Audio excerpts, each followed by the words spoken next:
Blessings, friends. It's Maia here with an astro update. On December 19th, we have a new moon in the philosophical, adventurous, and freedom-loving sign of Sagittarius at 28 degrees. Those of you who have planets in the mutable signs of Virgo, Gemini, Sagittarius, Pisces, or planetary placements around 28 degrees will likely feel the effects of this new moon the most. A new moon is when the sun and the moon are coupled together in the sky, creating a time for seed planting, manifestation, and new beginnings.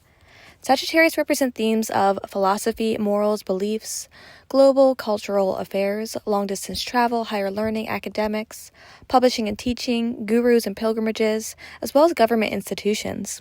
We may see such themes highlighted individually or globally at this time.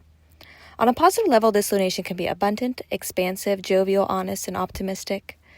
On a challenging level, this lunation can be outspoken, blunt, restless, boastful, or dogmatic. The traditional ruler of this lunation is Jupiter, the planet of luck, abundance, and blessings. Jupiter is currently exalted in the sign of Cancer, where it's fully supported to carry out its natural significations. Jupiter is still trining Saturn and Neptune in Pisces, creating a beneficial support for us behind the scenes, expanding our horizons and bringing inspiration and positivity. This new moon is conjunct Venus, the planet of love, relationships, and beauty, as well as Mercury, the planet of communication and information. This can emphasize communication, information, relationships, and harmony being at the forefront focus of this lunation. This new moon will be squaring Saturn, the planet of structure, restrictions, and limitations, as well as Neptune, the planet of dreams and illusion. The square can bring tension with a hint of uncertainty, lack of clarity, unmet expectations, and/or misleading illusions from oneself or others. With this square, we can focus on integrating the positive archetype of both Saturn and Neptune, bringing structure and discipline amongst our dreams and mysticism. Mars, the planet of action and warrior-like energy, is exalted in Capricorn at this time, which can aid us in working hard and taking action on practical matters related to our goals and personal ambition. What area of life will this new moon in Sagittarius be happening for you, based upon your rising sign? For Sagittarius rising, this new moon is happening in your first house. This could be new beginnings or seed planting around oneself, one's identity, physical body, outward appearance, and new endeavors. For Capricorn rising, this new moon will be happening in your 12th house. This could bring new beginnings or seed planting, having to do with one's spirituality, dreams, the hidden realms, behind-the-scenes work, subconscious programming, self-undoings, art and music, as well as the hidden arenas of life such as jails and hospitals, but also retreats and ashrams. For Aquarius rising, this new moon will be happening in your 11th house. This could be a new beginning or seed planting having to do with large groups of people, friendships, organizations, networks, progressive ideas, as well as future hopes and wishes. For Pisces rising, this new moon will be happening in your 10th house. This could bring new beginnings or seed planting around one's career, leadership, public image, status, reputation, parents, achievement, and notoriety.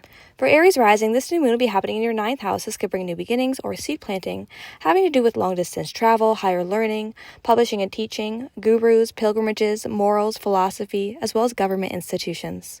For Taurus rising, this new moon will be happening in your 8th house. This could bring new beginnings or seed planting, having to do with shared money, shared resources, investments, inheritances, taxes, loans, psychology, the occult, intimacy, and deep bonds. For Gemini rising, this new moon will be happening in your 7th house. This could bring new beginnings or seed planting around personal relationships, business relationships, marriages, contracts, negotiations, agreements, collaboration, and legal documents. For Cancer rising, this new moon will be happening in your 6th house. This could bring new beginnings or seed plantings around health, work, employment, coworkers, diet and exercise, daily routine, organization, as well as small pets and animals. For Leo rising, this new moon will be happening in your 5th house. This could bring new beginnings or seed planting around one's creativity, romance, dating, children, joy, celebrations, entertainment, hobbies, and small businesses. For Virgo rising, this new moon will be happening in your 4th house. This could bring new beginnings or seed planting around one's home life, family life, property, inner security, emotional safety, ancestral roots, and tradition.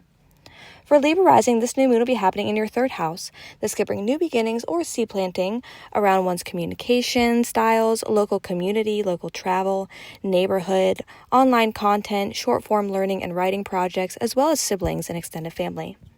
And last but not least, for Scorpio rising, this new moon will be happening in your 2nd house. This could bring new beginnings or seed planting around income, how you make money, saving, earning, and spending, personal resources, physical, material possessions, food styles, and self-esteem. New moon in Sagittarius blessings to you all.